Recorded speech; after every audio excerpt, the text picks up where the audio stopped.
Realmente nosotros cuando vamos a hablar sobre equipo de evangelismo y cuando vamos a hablar sobre estrategia, de una forma ya un poco más concreta, más establecida, sí que llegará el momento en el que tengamos que ir viendo a los aspectos de una forma más individual y más concreta.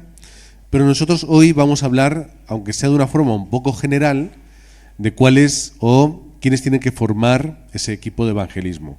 Al igual que la semana hablamos de la preparación del obrero, ahora vamos a hablar de la preparación del equipo de evangelio.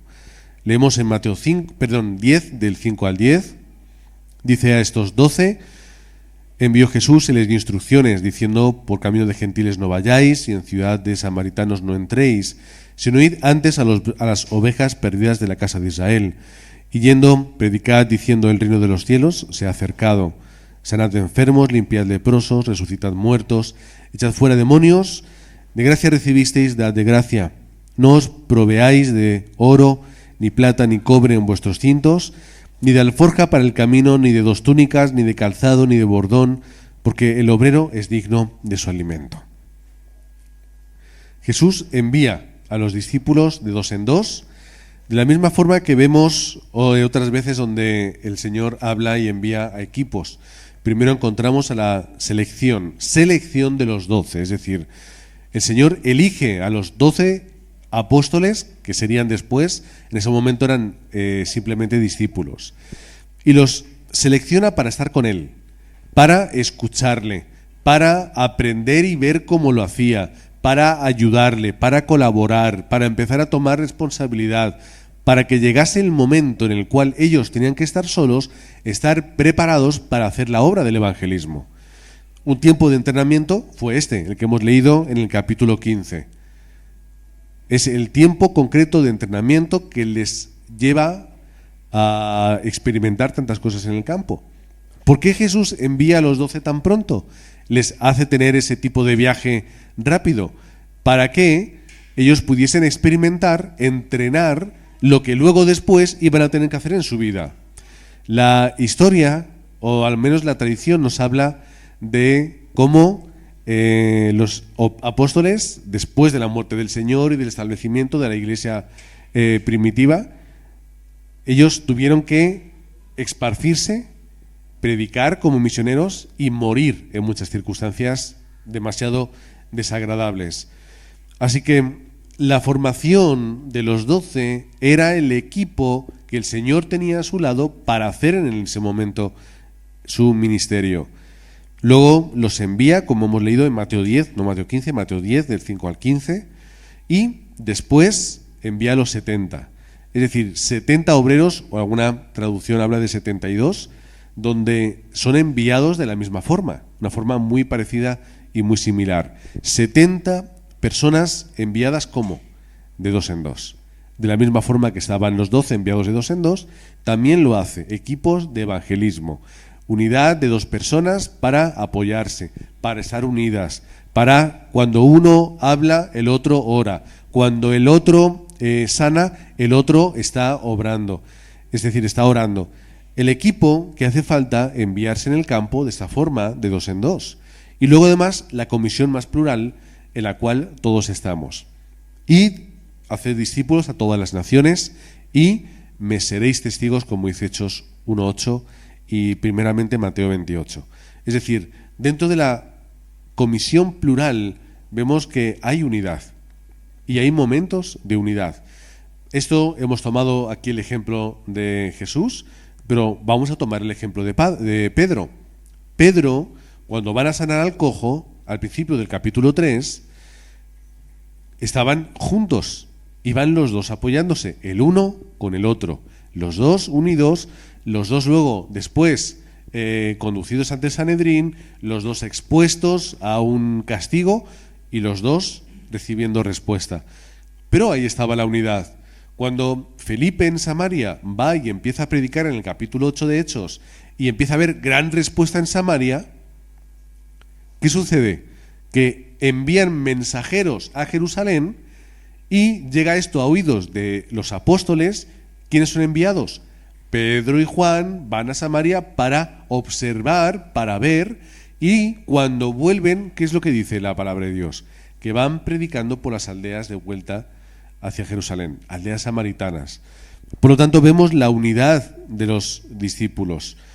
Pedro y los hermanos de Jope, cuando el centurión romano, Cornelio, va a llamar a Pedro, como Dios le había dicho que hiciese, Pedro recibe el mensaje, obedece a Dios, va a ir a ver a Cornelio, ¿y qué es lo que dice la palabra? Que Pedro se lleva varios hermanos de Jope. ¿Qué ocurre? Van en equipo. No solamente un equipo para llevar cosas, es decir, de una forma más como si fuera, bueno, vamos a hacer un equipo, tú llevas el equipaje, tú llevas el dinero. No, vamos en equipo a enfrentarnos a este campo en el cual vamos a tener que estar. Y cuando Pedro entra a casa de Cornelio, no lo hace solo, lo hace con un equipo de hermanos que están apoyando y que están juntos en ese campamento que él iba a hacer. Y de esa forma es como Dios lo hace. Luego, por supuesto, Pablo. Puedes haber puesto un montón de personas. Decenas de colaboradores son mencionados en las epístolas y en Hechos. Decenas de personas que colaboraban. Primero, Pablo y Bernabé en Antioquía, Hechos capítulo 11, 25 al 26. Cuando se forma la iglesia de Antioquía en Hechos capítulo 11, Bernabé va a colaborar en esa iglesia. ¿Qué es lo que hace? Va a Tarso, llama a Pablo y le dice: tú vente conmigo que juntos vamos a ocuparnos de la iglesia. Y juntos se ocupan de la iglesia.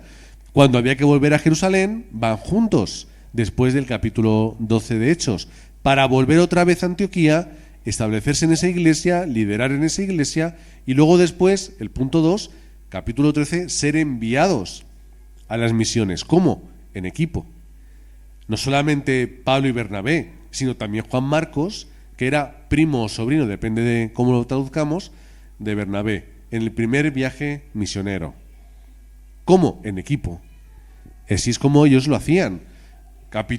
Punto número 3. Si leemos en Hechos 16, hay un momento al principio en el que se empieza a narrar de tercera persona del plural a primera persona del plural. Es decir, ellos iban, Pablo iba, y a eso ocurría: esto hacíamos, nosotros íbamos y conseguíamos esto. ¿Por qué? Porque Lucas estaba viajando con ellos. Y Lucas iba, viajaba, veía, anotaba, y luego eso le sirvió para escribir el libro. Y se unió al equipo de Pablo, Silas y también Timoteo. En ese capítulo 16 se une. Ahí tenemos un equipo, a saber si habría más. Pero ahí vemos un equipo ya en el segundo viaje misionero de Pablo. Pablo, estaba Silas, Timoteo y Lucas. Filemón, capítulo 1, bueno, capítulo 1 es Filemón 1, porque no hay más capítulos. Onésimo, ¿quién era Onésimo? Era un esclavo, era un sirviente, que huye por X problemas, y Pablo, ¿qué es lo que le dice a Filemón? Recíbelo porque me ha sido útil para el Evangelio. Es decir, es un obrero de la iglesia, tenle y valórale como es. De esa misma forma, Pablo hizo equipo con Onésimo, Pablo hizo equipo con Tíquico. ¿Cuántas referencias tiene Tíquico? ¿Por qué? Era un mensajero. Iba, viajaba, hablaba, recaudaba información, entregaba la de Pablo, entregaba las cartas, hablaba lo que estaba ocurriendo. Es decir, era el conector de Pablo con muchas iglesias y entre las mismas comunidades. Tíquico, el propio Timoteo. Ya conocemos las cartas de Timoteo, no hay que mencionar mucho. ¿Cuál era la labor de Pablo con él? También mencionado en el tercer punto. Y por supuesto Aquila y Priscila. Cómo le reciben en Corinto, cómo le protegen y le guardan, cómo Pablo habla de ellos en Romanos 16 como protectores de Pablo, que daban su vida, casi dan su vida por él. Cuando Aquila y Priscila luego también se quedaron como equipo en esa Corinto, donde tuvieron que hablar con Apolos, luego hicieron equipo en Éfeso con Timoteo, haciendo equipo, pero es que ellos ya eran un equipo.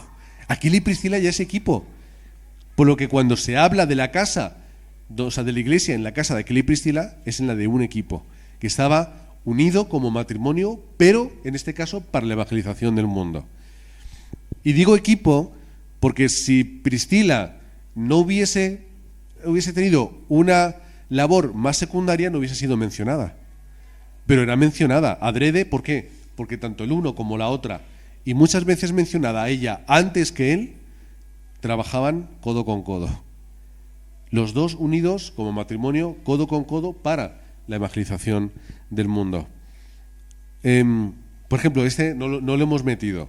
En Corintios, 1 Corintios, no recuerdo exactamente dónde está, pero cuando Pablo está defendiéndose de lo que él cree y considera que tiene que hacerse, y cómo tiene que tomarse el labor de Pablo como misionero y como apóstol de Cristo, él empieza a mencionar y dice, ¿qué pasa? ¿Que Bernabé y yo no merecemos que se nos apoye de la misma forma que se les apoya a Pablo y a los demás? ¿Que pueden ir con sus esposas a hacer la evangelización? He parafraseado, ¿eh? No, Pablo no, Pedro. Pablo es el que está hablando. Y está mencionando que Pedro iba. Es decir, ¿por qué los demás pueden ir en equipo con sus familias y con demás personas a hacer la evangelización y nosotros tenemos que estar casi que rogando? Es decir, cuando tú ves entre líneas, te das cuenta, es que iban esas familias, o iba con la esposa, o iban en equipo. Es decir, la evangelización se hacía de esta forma. ¿Qué tipo de personas forman los equipos de evangelismo? Pues cualquier tipo de persona. Cuando tú ves los colaboradores de Pablo, por ejemplo, tú ves a personas ricas, pobres, esclavas, pastores, mensajeros, escribas, hombres, mujeres, paganos, judíos, obreros esporádicos que ayudaron en algún momento, o obreros que tenían continuidad en la labor y en la colaboración, y etcétera, por ya parar en un momento. Es decir, cualquier tipo de persona formaba parte del equipo. Todas colaboraban, todas aportaban lo que podían y lo que tenían, todas eran útiles para la evangelización del mundo, todas formaban equipos para ello. Estos son iglesias, es como se forma la iglesia. La iglesia la forman personas de cualquier tipo, de cualquier condición, en cualquier situación. Así que para la evangelización del mundo no tenemos que encajar en uno de esos puntos o tenemos que... No, cualquiera puede ser útil para la evangelización. Da igual lo que encajemos, todos podemos llegar a tener esa capacidad. Da igual que seamos ricos como Lidia o como el centurión romano, o que seamos pobres y esclavos como Onésimo, pastores como Timoteo, mensajeros como Tíquico, escribas como... ¿cómo se llamaba? El que aparece al final en Romanos. Bueno, escribas, cualquier condición, Aquila y Priscila, de origen pagano, de origen judío, no importa cuál sea el origen, todos útiles para la evangelización del mundo. Así que todos tenemos cabida para hacer equipo. ¿Qué es lo que podemos ofrecer nosotros como equipo? Pues lo que tengamos. Tiempo, tenemos la predicación que transmitir, podemos hacer seguimiento de los obreros y hacer esa comunicación como hacían otros discípulos, podemos tener una casa de misión en nuestro hogar, podemos compartir nuestra economía, podemos levantar iglesia, podemos ser puerta para la evangelización. Podemos hacer todo esto, es lo que está a nuestro alcance. Por ejemplo, el tiempo. Aquila y Priscila, ¿qué hicieron? Pues dedicaron el tiempo que tenían, pues vamos a apoyar a Pablo, vamos a quedarnos aquí, levantamos la iglesia, vamos, venimos, hacemos. ¿Qué es lo que hicieron Pablo y Bernabé? Nos vamos de misiones. ¿Cuánto tiempo vamos a tardar? Semanas. No como cuando los pastores han ido ahora a Miami. Venga, 13 días. No, 13 días para ellos no era nada, eran semanas de viaje. Todo lo disponían para hacer la evangelización. ¿Qué es lo que disponemos nosotros como obreros? La capacidad para predicar. Todos tenemos boca para hablar y todos hablamos sobre vanidades y hablamos del tiempo, hablamos de fútbol, hablamos de quejas de la familia, es que mira esto, es que mira lo otro, pero cuando toca hablar del evangelio todos nos empequeñecemos, pero es lo que tenemos para poder compartir. Haz ese seguimiento de comunicación con los miembros y con los discípulos y obreros de la iglesia. Levanta tu hogar, donde sea un lugar para formar remanentes, donde vaya la gente a encontrar respuesta, donde se predique el evangelio, albergar una casa de misión, entregar la economía. Claro que había que entregar la economía. Ahí estaba la iglesia de los filipenses, en Filipos, que decía que era, como el otro día leímos, una iglesia pobre, de personas perseguidas, sufriendo, pero que tienen el corazón de entregar, y así se hacía la evangelización del mundo. Ofrecemos también nuestra casa como iglesia regional y, por supuesto, puertas para la evangelización del mundo. Es decir, que a través de mí quiera ir a mi alrededor para yo pasar y predicar el Evangelio. Eso lo mencionaremos más la semana cuando nos toque el mensaje número 10. Ahora llega un problema. ¿Qué pasa si yo estoy solo? Porque sí, somos equipo, vale, pero ¿y si yo estoy solo en el campo, qué hacemos? ¿Y si no tengo a nadie a mi alrededor con el que hacer equipo? ¿Y si estoy solo? Bueno, primero entendemos, Dios me va a dar todo lo que necesito. ¿Cuántas veces en la palabra de Dios vemos a personas solas haciendo un ministerio y Dios provee ese ministerio? Pues si estamos solos, Dios proveerá de todo lo que necesito. Ya me dará una ayuda. Oración por el campo. ¿Estás solo? Ora. No necesitas a nadie para orar. La oración la podemos hacer solos en casa, solos en el camino, solos mientras que estamos en el campo. Haz tu lista de 300 personas. Estoy solo para hacer equipo, pero no vives solo. Tienes al menos a tu alrededor 300 personas o 100. Puedes, si quieres, hacer la lista más reducida, de 100. No pasa nada. La lista de 100 personas a tu alrededor. Saca 100 personas y vas a ver que estás sola, sí, pero no tanto. Encuentra el horario y la situación para predicar. Es decir, abre los ojos, estate atento, preparado para que cuando llegue el horario tú puedas predicar el Evangelio. Ay, es que estoy solo. Levanta un discípulo. Búscalo en el campo. ¿Con quién podemos hacer esta labor? Y finalmente, tener la continuidad. Es decir, no pares, no te desanimes, no te vengas abajo. Aunque estés solo en el campo, puedes hallar esa respuesta. ¿Cómo formaremos lo demás? Cuando se halle un discípulo, ese discípulo habitará un lugar, en ese lugar podremos levantar un sistema en el cual se podrá conectar con más personas en el campo. Esto funciona así. Por ejemplo, en Daegu, en Corea, íbamos a un campo donde había un matrimonio que eran extranjeros, además de dos países diferentes. Uno era de Ucrania y ella era de Uzbekistán, no sé, por ahí. Bueno, como no me escuchan, no pasa nada. Entonces, eran de dos países diferentes, que con cierta cultura similar, pero pues diferentes. Ella era profesora en la universidad, él era un poco más joven, estaba terminando sus estudios, y su casa era una casa de misión. Las personas que vivían en su casa, pues iban porque eran personas que escuchaban la palabra, se hacía todos los días culto, discipulado, y así estaba. Estaba Elizabeth de Tanzania, estaba Olesik también de Ucrania. Era una casa de misión.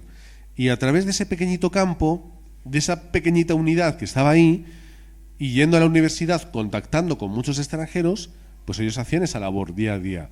Y el pastor Toñín pues apoyaba todas las semanas, culto, y entonces se establecen los discípulos, se habilita un lugar, se conecta en el campo a través de estas personas, y viene una persona, viene dos, vienen tres, se hacen las cartas del Evangelio, vienen 5, 10, 15, y así es como se levantaba el lugar. La casa ya no podía albergar las personas y se empezó a hacer los cultos en el negocio de un miembro de iglesia. Tenía una escuela de piano, entonces se llegó a un día, pues tal día, tal hora, en la escuela de piano se hace culto regional con la multicultura, ahí en la región en la que estaban. Y ahí se hizo el movimiento. ¿Cuál era el problema? Que muchos extranjeros iban, estudiaban un tiempo y se volvían a sus países, pues entonces era un tiempo de ir y de venir, bajaba la cosa, fluctuaba, y ahí se hace el campamento, supongo que hasta ahora que lo seguirán haciendo, aunque hayan pasado muchos años. Porque así es como se hace el campo. El discípulo, el lugar, el sistema y la conexión constante con los discípulos. Así que la semana siguiente estaremos viendo cómo se prepara el sistema. De momento nos quedamos. La semana anterior fue la preparación del obrero personal, la preparación del equipo de evangelismo y luego cómo todo eso se aplica en el sistema de evangelismo en el campo y en la región. llegará el día en el que, aunque ya lo hemos visto un poco en la Universidad de Remanentes, pero como no todos lo hemos visto, pues estaremos dando más concretamente todas esas partes del sistema de evangelismo que nosotros proponemos para poder entenderla y para poder así aplicarla a nuestra vida. Pero hoy nos quedamos con la unidad. Primero en la Iglesia de una forma general, pero también que podamos formar y levantar esa unidad en el campo por regiones y por personas, independientemente de quiénes seamos, sino que simplemente a través de los creyentes y discípulos unidos podamos hacer la evangelización del mundo, comenzando en el lugar en el que nos encontramos.